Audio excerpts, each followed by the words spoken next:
I wanted a full solid taillight effect for my GL1500 Goldwing rather than the original points of lights provided by the 20 individual light bulbs. I was also quite sick and tired of changing the bulbs when they burned out. For this reason, I used several LED strips, laying them alongside one another, 5 wide in the rear-facing lights and 2 wide on the side lights. There is no consistent way to dim LEDs the way you would traditional incandescent bulbs by using resistors. I tried illuminating only 2 of the 5 strips for running light mode and all 5 strips for brake light mode, but the running lights are still too bright and they just looked bad. So I designed and built a pulse width modulation circuit to solve the problem. When the brake lights are off, all of the rear-facing lights are in fact at full brightness, however, they are flashing on and off about 200 times a second. This is too fast for our eyes to perceive as flashing, so instead, we see them as dim lights. This is how most cars with LED taillights work.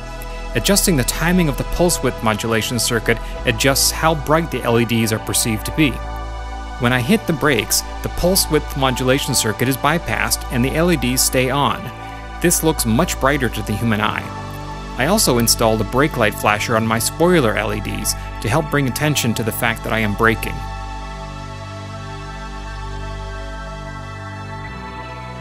The 2 LED strips on the side lights are diffused fairly well due to the lens.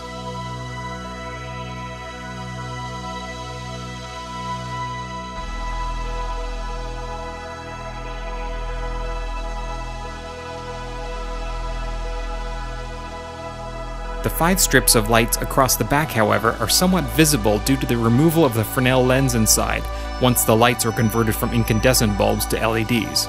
I tried several different diffusers to try to mitigate this, but each of them cut down on the light more than I was willing to accept, so I decided to go with bright brake lights instead of diffused strips. Overall, I'm quite happy with the conversion, and I'll never need to change a bulb again.